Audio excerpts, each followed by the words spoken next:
दिया है, मात्र टाइम, और कुछ नहीं दिया। उस टाइम में तुम जो कमा लो, समय में जो कमा लो, पुण्य कमा लो, पाप कमा लो, धर्म कमा लो, अधर्म कमा लो, रिश्ते कमा लो, नाते कमा लो, अच्छाई कमा लो, बुराई कमा लो, जो तुम्हें मर्जी पड़े वो कमा लो। समय दिया है, और जिस समय, जो समय आपको भगवान ने दिया है, उस समय पर विमान आ जाएगा। जैसा आपका कर्म है वैसा का वैसा सामान आकाश से आ जाएगा।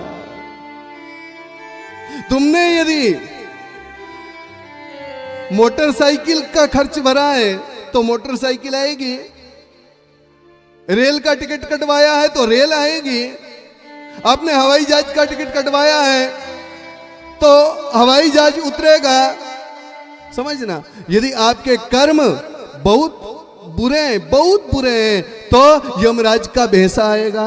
बोलो राधे राधे, है ना। जैसा तुम्हारा टिकट वैसा साधन, ये नियम है, अपने बनाए नियम है, ये भगवान के नियम है। जैसा अपना टिकट, तुमने जैसा कमाया है, तो भगवान ने कुछ नहीं दिया, केवल समय दिया है। उस समय में जो आपको करना है वो आप कर सकते, कमा सकते हैं। ये आपकी जिम्मेदारी है, ये आपकी इच्छा है। सब कहते हैं टाइम नहीं है, 4 बज रहे हैं, इसलिए मैं थोड़ा सा समय का ध्यान रखते हुए राधे राधे बोलो। कोशिश करता हूं कि मैं समय पर आपको कथा में छोड़ दूं, लेकिन आप भी कोशिश करो कि आप ठीक 1 बजे पांड में आ जाओ। हमें 15 मिनट कहीं और जाकर के बैठना ना पड़े आपका इंतजार करने के लिए। हम सीधे आए और सीधे मंच पे आके आपको कथा चालू करें, कथा सुनाएं।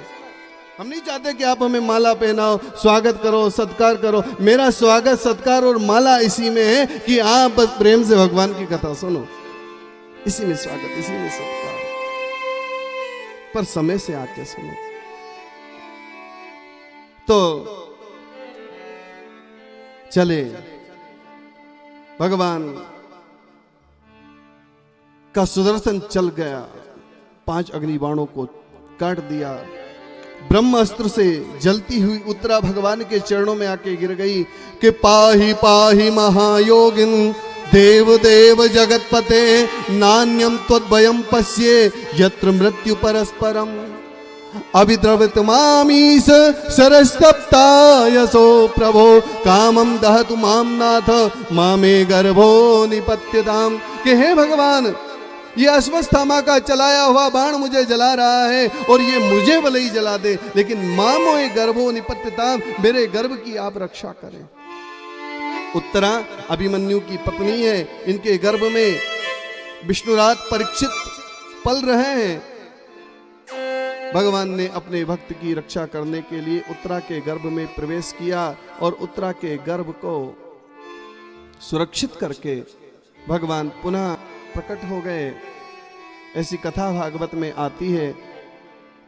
तब भगवान ने इस प्रकार पांडवों की रक्षा की, उत्तरा के गर्भ की रक्षा की। उसके बाद भगवान द्वारिका जाने के लिए तैयार हुए। माता कुंती ने उनकी विनती की, उन्हें रोक लिया।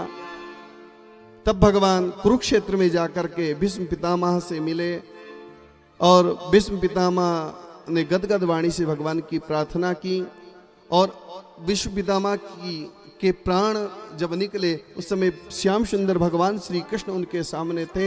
एक ज्योति भीष्म पितामह से निकली और वो भगवान के श्री चरणों में आकर के समा गई। बाद में भगवान द्वारिका गए, द्वारिका में भगवान का बड़ा स्वागत सत्कार हुआ।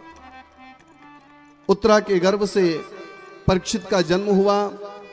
बाद में परीक्षित को पांडवों ने राज सौंप दिया। जब भगवान गोलोक धाम चले गए तब पांडवों ने परीक्षित को राज दे दिया और पांडव स्वर्गारोहण की यात्रा के लिए चले गए। इतनी कथा भागवत में आती है। पांडव के समान ही परीक्षित थे। परीक्षित ने अश्वमेध यज्ञ किए।